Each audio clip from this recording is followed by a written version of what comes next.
Boa noite, louvado seja o nosso Senhor Jesus Cristo. Nós vamos continuar hoje nossa formação. Vamos com a primeira sessão do Catecismo, os primeiros capítulos dessa primeira sessão. Em nome do Pai, do Filho e do Espírito Santo. Amém. Vinde, Espírito Santo, enchei os corações de vossos fiéis e acendei neles o fogo do vosso amor. Enviai, Senhor, o vosso Santo Espírito, e tudo será criado, e renovareis a face da terra. Oremos. Ó Deus, que instruíste os corações dos vossos fiéis, com a luz do Espírito Santo, fazei que apreciemos corretamente todas as coisas, segundo o mesmo Espírito, e gozemos sempre de suas consolações. Por Cristo, Senhor nosso. Amém. Ave Maria, cheia de graça, o Senhor é convosco. Bendita sois vós entre as mulheres, bendito é o fruto do vosso ventre, Jesus. Santa Maria, Mãe de Deus, rogai por nós, pecadores, agora e na hora de nossa morte. Amém. Ave Maria, cheia de graça, o Senhor é convosco. Bendita sois vós entre as mulheres, bendito é o fruto do vosso ventre, Jesus. Santa Maria, Mãe de Deus, rogai por nós, pecadores, agora e na hora de nossa morte. Amém. Ave Maria, cheia de graça, o Senhor é convosco, bendita sois vós entre as mulheres, bendito é o fruto do vosso ventre, Jesus. Santa Maria, Mãe de Deus, rogai por nós, pecadores, agora e na hora de nossa morte. Amém. Ó Maria concebida sem pecado, rogai por nós que recorremos a vós. Rogai por nós, Santa Mãe de Deus, para que sejamos dignos das promessas de Cristo. Amém. Em nome do Pai, do Filho e do Espírito Santo. Amém. Uma pessoa me enviou uma pergunta e perguntou se eu poderia fazer perguntas. Eu vou responder a pergunta que me foi enviada pelo Caio, né? E vou pedir que, se vocês tiverem perguntas a respeito daquilo que nós colocamos aqui, durante o dia vocês apresentem as perguntas, né? E aí eu respondo aqui na formação, mas que sejam perguntas que dizem respeito àquilo que vocês ouviram, porque se for para fazer perguntas sobre o catecismo todo, aí a gente vai desandar naquilo que a gente esquematizou. A gente está vendo o catecismo parte por parte, não é? Então, pelo menos dentro dessa primeira sessão, né, que fala sobre eu creio, nós cremos, você pode olhar toda a sessão, né? Dentro dessa sessão tem 4 capítulos, se não me engano, e os capítulos, cada capítulo subdividido em 4 partes, né? Então é muito assunto, né? Como eu disse desde o primeiro dia, muito esquematizado. Então, para a gente não ficar assim desorientado, indo para lá, vindo para cá, indo para lá, volta para cá, vai para o meio do catecismo, vai para o final, vai para o início. Então, vamos fazer as coisas esquematizadas exatamente como está o catecismo. Por hoje eu vou responder a pergunta, ou tentar responder a pergunta do Caio, porque a pergunta realmente, apesar do Caio é um menino, um rapaz de 16, 17 anos, mas fez uma pergunta muito profunda, advinda de me parece, uma discussão que ele teve com alguns dos nossos irmãos separados, né? Ele disse que alguns protestantes chegaram e disseram a ele que o inferno, o estado de condenação, né? A pessoa que está lá no inferno, né, pode, como é que se diz, sair do inferno, né? E ele tentou argumentar, claro, né, e pediu que a gente respondesse essa pergunta, que nós respondêssemos essa pergunta aqui, né? Então veja, em primeiro lugar, o inferno não é um lugar, é um estado de alma, um estado do coração humano, que perdura após o ser humano, nós cremos na vida eterna, não é? ele continua existindo após a morte física, né?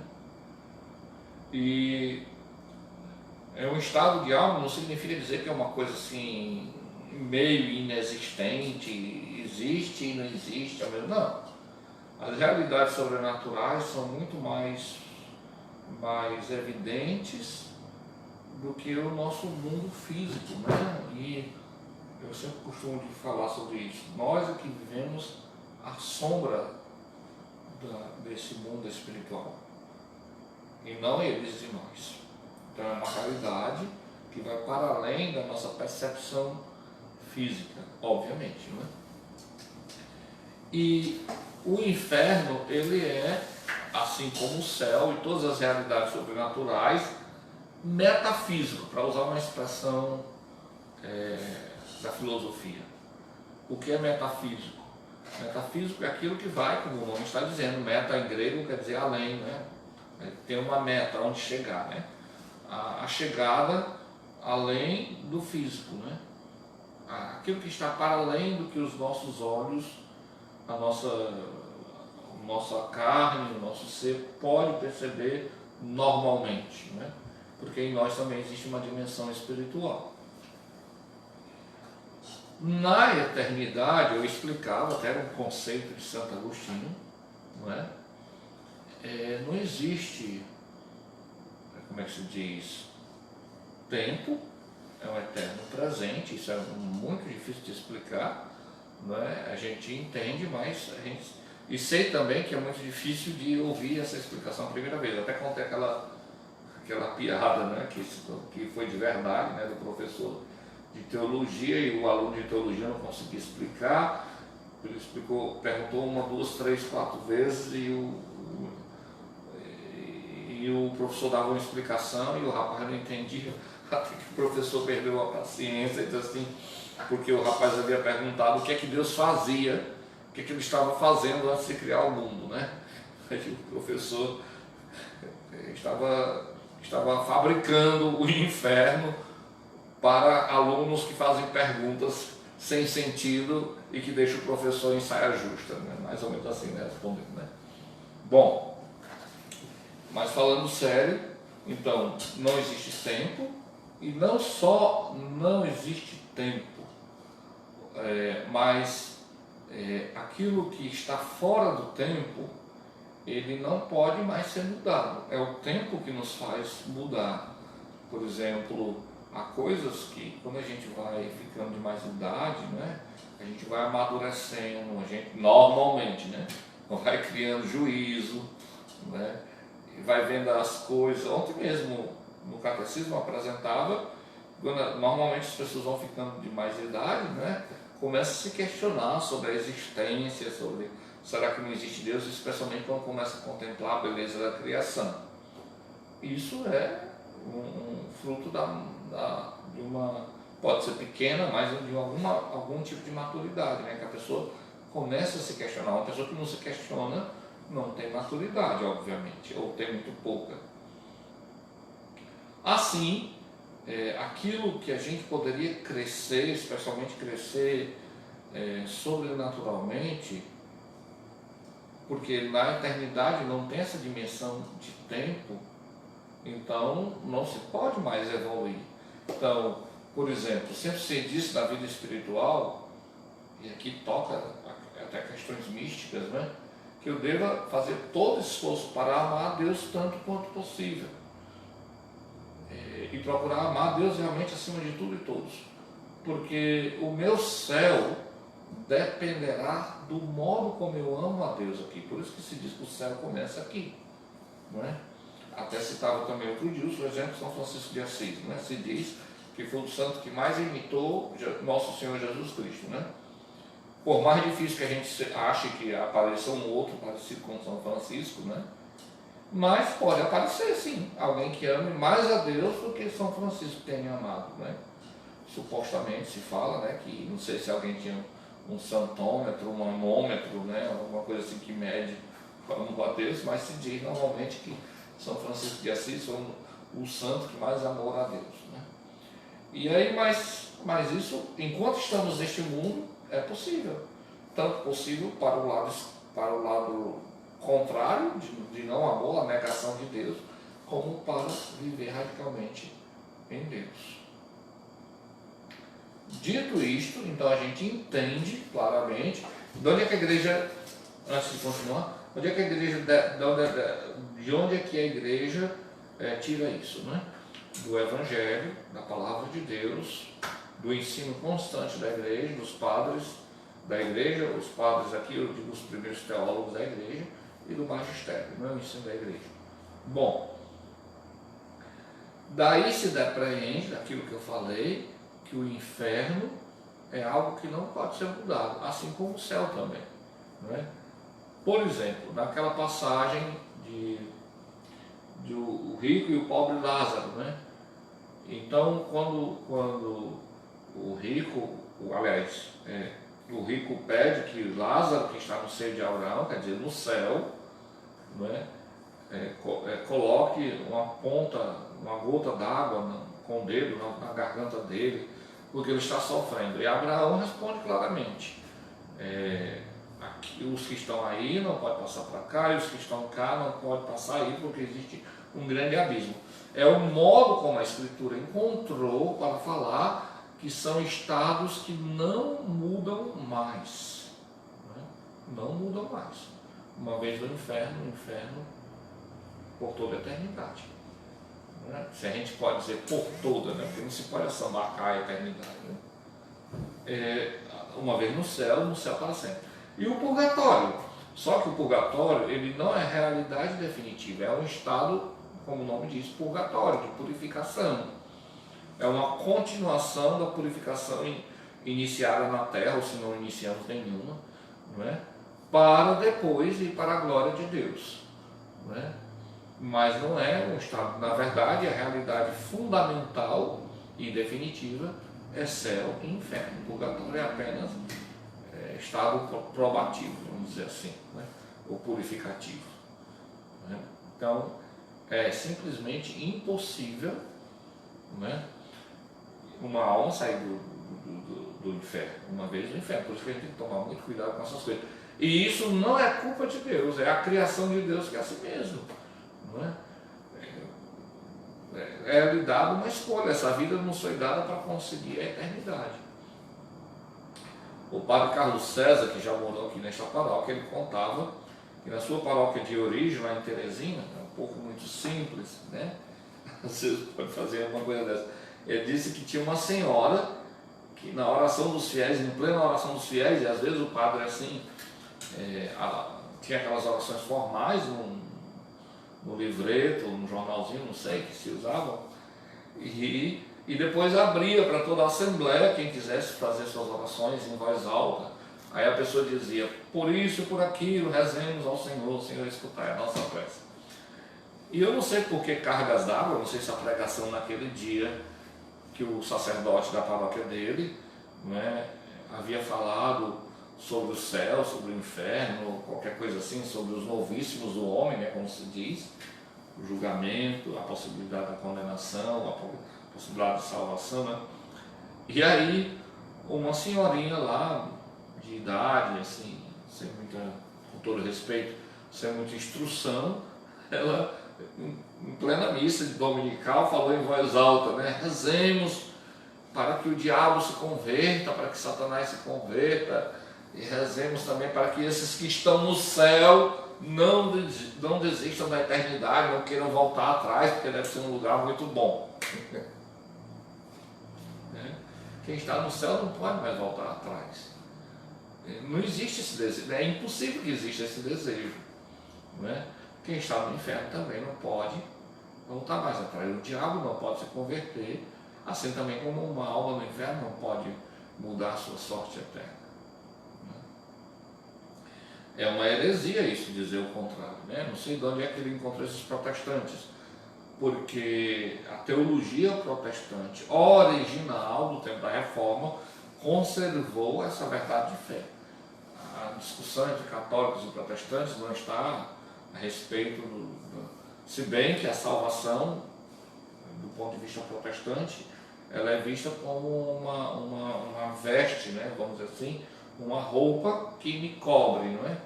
Que não me deixa ver minha nudez, por exemplo, a minha sujeira. Então eu visto uma roupa branca, brilhante, bonita, cheirosa, mas por dentro eu continuo sujo, né? Enquanto que a teologia católica expressa que a salvação ela é tão radical que ela muda o coração do homem, embora o homem permaneça o mesmo, mas muda o coração do homem. Existe essa, e esse é o ponto principal de discussão entre a teologia católica e protestante, é no modo como se dá a salvação. Não é a pessoa de Maria, a pessoa de Maria é acidental e muito tardio, né? Só pelos anos século XVIII, né? Mais ou menos 200 anos depois da Reforma, que os protestantes começaram essa mania de repudiar a pessoa de Maria. O próprio Lutero escreveu um tratado sobre a Santíssima Virgem, baseado no Magnificat, belíssimo, né? Em alemão e latim ele escreveu, né? Bom, mas isso não é o caso. Hoje nós vamos ver a terceira parte do primeiro capítulo da primeira sessão, né? O homem é capaz de Deus. Então, o capítulo 1, o homem é capaz de Deus, que é da primeira sessão, eu creio, nós cremos, né? E nós vamos ver a subdivisão desse capítulo, no número 3 e o número 4. Número 3, que são os parágrafos 36 e 37 e 38, né? Vai falar sobre o conhecimento de Deus segundo a igreja. Então, nesse conhecimento de Deus segundo a igreja, vai apresentar como a igreja vê, de que forma a igreja contempla que o homem seja capaz, segundo a lei natural e depois iluminado pela fé, conhecer a Deus, né? Então, o homem que é capaz de conhecer a Deus por ser sua imagem e semelhança. O catecismo vai colocar, vamos ler daqui a pouco, que o homem é capaz de conhecer a Deus por causa que ele tem inteligência e vontade. Ele é imagem e semelhança de Deus. Por que os animais não podem conhecer a Deus, né? Porque eles não são imagem e semelhança de Deus, eles são criação de Deus. O termo aqui, imagem e semelhança, ele é um termo teológico. Ele não é um termo apenas fulano é muito semelhante com ciclano. Aquelas duas gêmeas ali, como nossas catequistas aqui da paróquia, né? Vanessa e Valéria, são parecidas. Tem gente que confunde uma com a outra. Não é nesse sentido, não é? Não é no sentido físico, até porque Deus não tem corpo, né? Deus é eterno e todo-poderoso, né? A pessoa, da segunda pessoa da Santíssima Trindade, o Filho eterno do Pai, que é Deus, que se fez homem, aí sim ele tem uma imagem, por causa disso. Mas Deus em si mesmo não tem imagem, né? Isso é próprio de Israel, como já explicamos, é o único povo da antiguidade que tem essa visão acerca de Deus. É o único e não tem imagem que o defina. Bom, e o homem, ele é livre como Deus é. Ah, mas se uma pessoa estiver presa, ela permanece livre. Porque a liberdade aqui não é no sentido de estar preso ou não fisicamente. Eu posso estar no fundo do mar, jogado dentro de uma cisterna, como José no Egito, né? Que foi levado para o Egito, né? Posso estar sendo açoitado e posso estar livre, com o coração livre, a alma. O coração aqui também não é simplesmente um aspecto físico do coração, né? Mas o mais profundo do meu ser é livre. Ninguém pode me prender. Qualquer pessoa humana. É bem verdade que existem pessoas escravas de certas situações, né? Mas a pessoa, na essência, ela é livre, sempre. Ninguém pode tolir o ser humano. O governo agora nos proibiu, ou disseram, existe essa discussão se pode sair, se não pode, se está violando o direito de ir e de vir, se não está violando. Bom, isso é uma questão política, não vamos entrar nesse assunto aqui. Mas o fato de passar o dia dentro de casa, pode ter muita gente que pode se sentir presa, e de fato pode se sentir uma prisão física, mas o coração não está preso. O coração jamais pode ser preso, né? Não sei se estou conseguindo ser claro, né? Então isso só acontece porque o homem é imagem e semelhança de Deus. Ele é imagem e semelhança de Deus, né? Bom, a outra coisa é a necessidade de ser iluminado pela revelação de Deus. O homem vendo as coisas naturais, ele pode conhecer a Deus.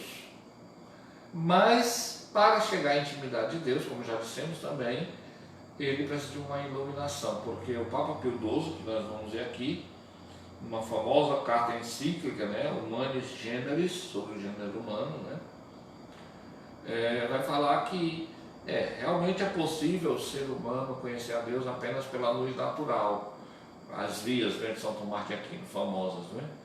Mas no estado que o homem vive nos dias de hoje, se torna muito difícil. Ele precisa de uma ajuda de Deus, uma iluminação sobrenatural. Se a gente não tivesse a vida, não tivesse a inteligência, e quem nos deu foi Deus, a gente não podia deduzir, logicamente.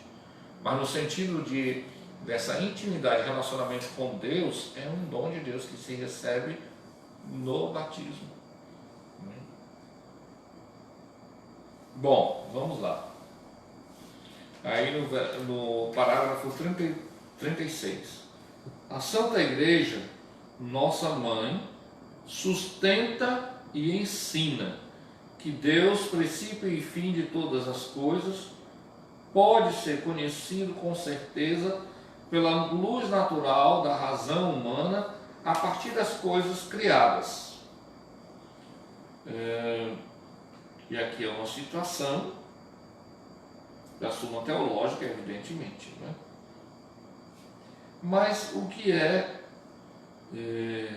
esse conhecimento, essa certeza pela luz natural da razão humana a partir das coisas criadas? Eu não tive tempo de procurar a Suma Teológica, né, de São Tomás de Aquino, para apresentar a vocês. São Tomás de Aquino coloca as vias, né, que eu tinha decorado até pouco tempo atrás, mas o que São Tomás de Aquino faz, em resumo, é que se você observar bem a natureza, isso São Tomás de Aquino fez há quase 1000 anos atrás, muito antes que os cientistas chegassem a essa conclusão, que as coisas, por exemplo, Albert Einstein, né, famoso cientista, né, dizia que, essas são palavras de Albert Einstein, Albert Einstein,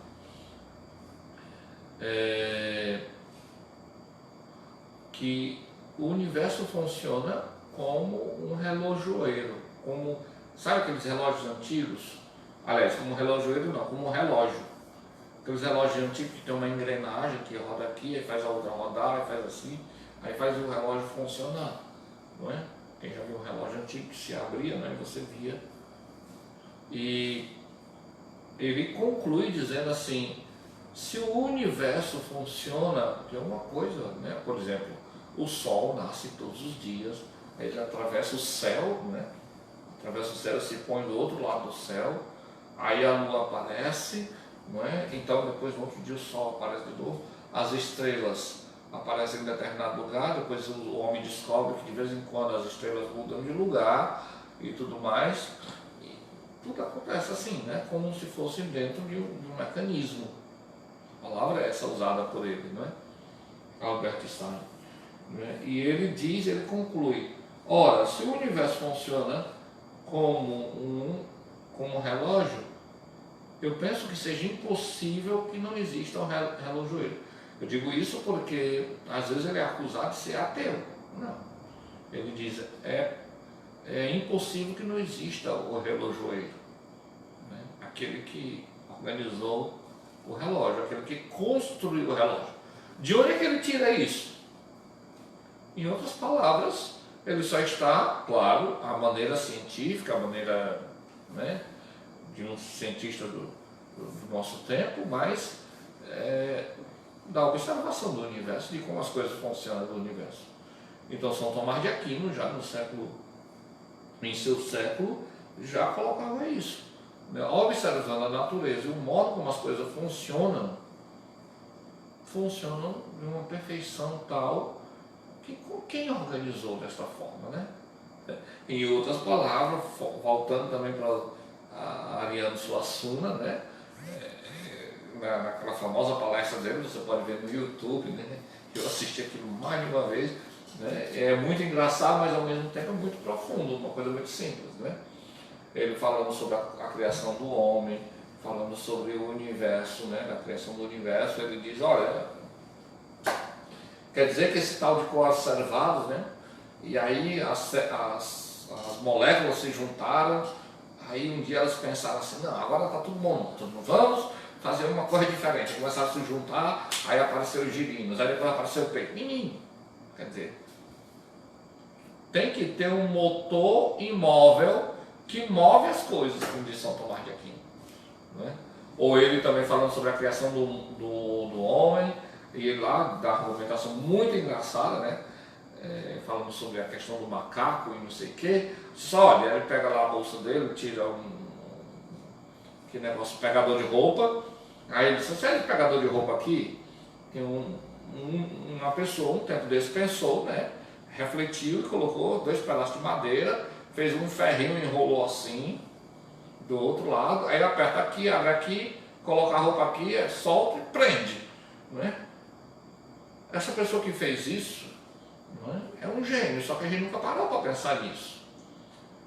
Para o macaco chegar a fazer isso aqui, nunca ele vai conseguir chegar a fazer isso aqui. E isso eu estou dizendo sem citar a Quinta Sinfonia de Beethoven, que é para não humilhar o macaco.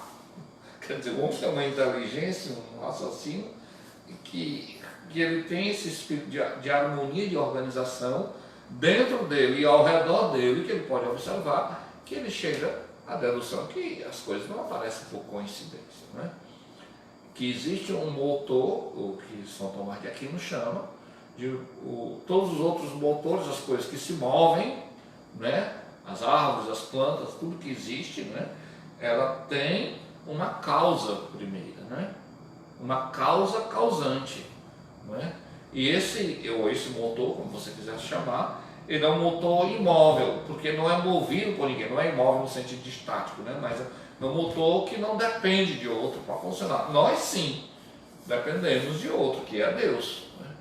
Então, a igreja vai dizer que a partir da simples dedução, da inteligência do homem, o homem sim pode chegar a saber, admitir, vamos dizer assim, que Deus existe. Né? Sem esta capacidade, o homem não poderia acolher a revelação de Deus. O homem tem essa capacidade por ser criado à imagem de Deus. Então, mesmo que ainda não seja a plenitude da fé, né? Mas já é algo colocado por Deus na pessoa humana, para que, claro, com a intenção que ele vá mais adiante. Aí, todavia, nas condições históricas em que se encontra o homem, enfrenta muitas dificuldades para conhecer a Deus, apenas com a luz de sua razão. O Catecismo vai dizer que isso é possível, mas ao mesmo tempo, no modo como as dificuldades que o homem, que o ser humano enfrenta nos dias de hoje, é muito difícil ele chegar ao conhecimento de Deus apenas com a razão, embora seja possível. Mas é mais difícil, é mais complicado. Né? E aí vai citar aquela famosa carta encíclica do Papa Pio XII, Humani Generis, sobre o gênero humano. Né? Citando Dezinga. Dezinga é um livro que resume todas as definições dogmáticas, toda a doutrina, todas as proclamações doutrinárias que a igreja fez ao longo dos séculos. Né? Então, no Dezingue do número 3875, citando literalmente a encíclica do Papa Pio XII, né, Humani Generis, vai dizer, essas palavras aqui que eu vou ler, são tiradas da Humani Generis do Papa Pio XII. Pois, porque ele está continuando um assunto que já estava falando, né? Pois embora a razão humana, absolutamente falando, possa chegar com suas forças e lume naturais, quer dizer, luz natural, ao conhecimento verdadeiro e certo de um Deus pessoal que governa e protege o mundo com sua providência. Olha aí, um Deus pessoal, não é um Deus indefinido, né?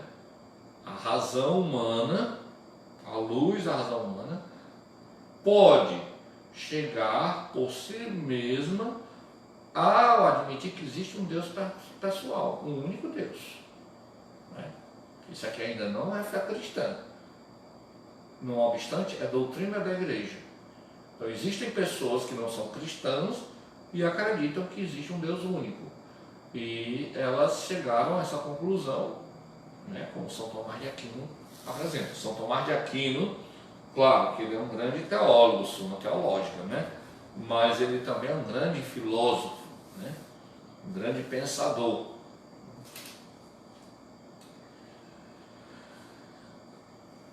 Bem como chegar ao conhecimento da lei natural impressa pelo Criador em nossas almas. De fato, muitos são os obstáculos que impedem. Aliás, antes de continuar, ele diz assim: não só conhecer a Deus, mas conhecer a lei natural. O que é a lei natural? Por exemplo, na maioria dos povos, eu vou citar duas coisas.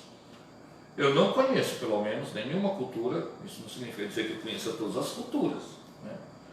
Normalmente, matar é pecado grave. Não matar, por exemplo, como acontecia no México, para fazer um sacrifício à divindade, oferecer aquela pessoa em sacrifício, aí é outra história.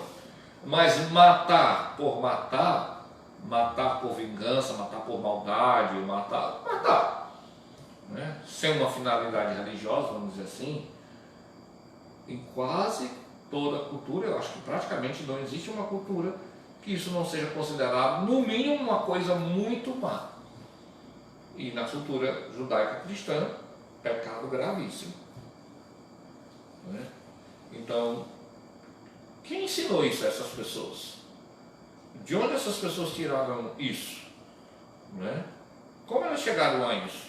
Elas intuem, elas percebem, não, e também pela razão, sobretudo pela razão que aqui estamos considerando, que aquele ato de matar o próximo, ainda que seja um ato de justiça, no sentido que, porque algumas culturas alimentam a experiência da vingança, né? Oficialmente assim, vamos dizer assim, mas mesmo assim considera como algo mal. Tirar a vida do outro é sempre, praticamente em todas as culturas, como algo mal. Quer dizer, aquela cultura não só chegou à luz que existe um Deus, mas que chegou também que esse Deus tem leis que ele coloca. Ou, por exemplo, também, eu sei que existem culturas que falam que o casamento pode ser poligâmico, né? Lógico. Mas a maioria das culturas, normalmente, se tem a ideia que o casamento é entre um homem e uma mulher e que deve durar, né? Que deve durar para sempre, né? Algumas culturas chegam a afirmar isso mesmo. Por exemplo, uma cultura que não é cristã, muito conhecida entre nós, não é? E não é cristã, não é no sentido que lá não tenha cristãos, mas a religião oficial não é, né? Por exemplo, o Japão. No Japão, até pouco tempo, e muito mais do que no Ocidente, uma pessoa se separar era um grande escândalo. Agora, uns 20 anos atrás, eu digo agora, uns 20, 30 anos atrás, que no Japão foi aparecer as primeiras separações né, e isso foi um escândalo. E no Japão, a cultura não é cristã. E esse escândalo era entre pessoas que não eram cristãs, não eram os católicos que lá tem uma catedral, lá no Japão, nas cidades do Japão, em algumas cidades tem católicos, claro, em minoria mesmo, né? Mas não, esse escândalo, quando apareceu a influência do Ocidente, né? Isso vem do Ocidente, os japoneses ficaram escandalizados. Como é que pode? Não, o marido e mulher se separar? Isso não existe. Quem colocou isso? Se eles não conhecem o Evangelho, né? Bom, não conheço o Evangelho de experiência, né? Que saber que existe uma religião, que eles cultuam um tal de Cristo que morreu numa cruz lá no outro lado do mundo, é claro que eles sabem, não é? Lógico.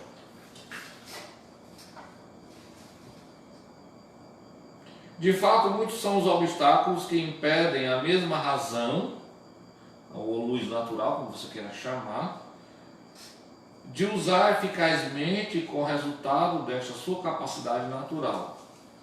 As verdades que se referem a Deus e as relações entre os homens e Deus são verdades que transcendem completamente a ordem das coisas sensíveis.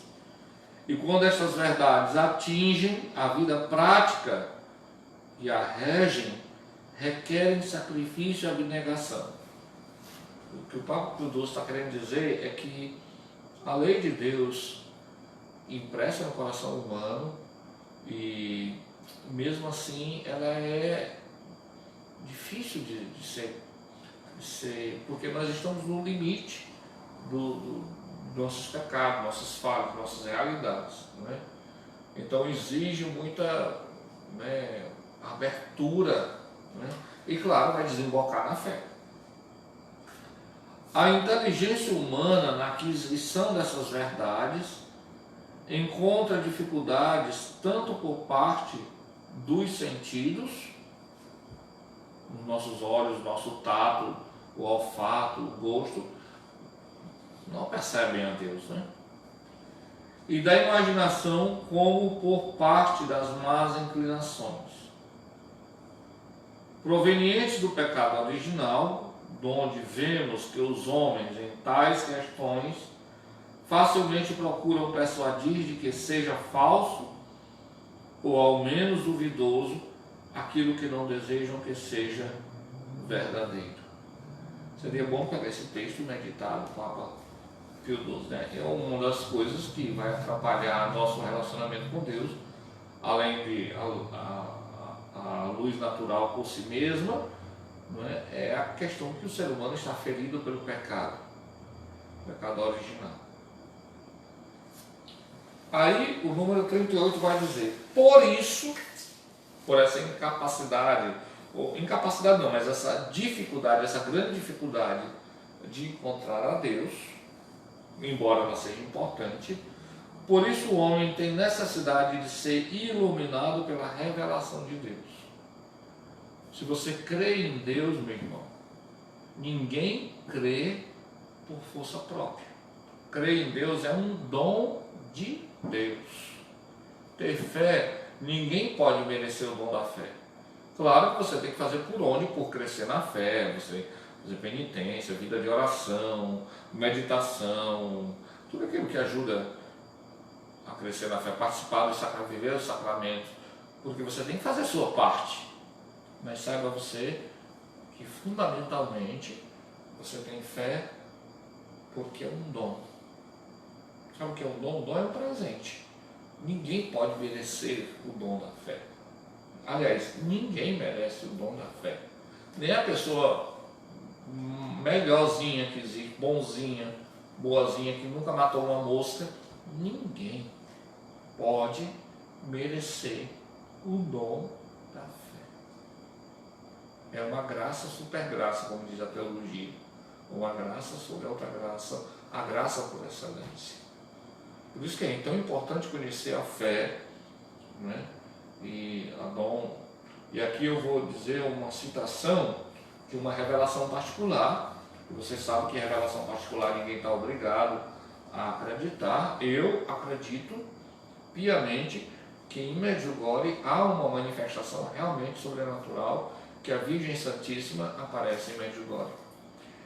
E isso é uma questão minha, pessoal, ninguém está obrigado a acreditar. Mas me chama muita atenção, especialmente nas primeiras aparições, que certa feita Nossa Senhora teria dito que ela ama a profissão de fé. Né? E depois do Pai Nosso, porque perguntaram a ela, os videntes perguntaram, né, que oração ela achava mais bonita. Né? E ela disse que depois do Pai Nosso, a oração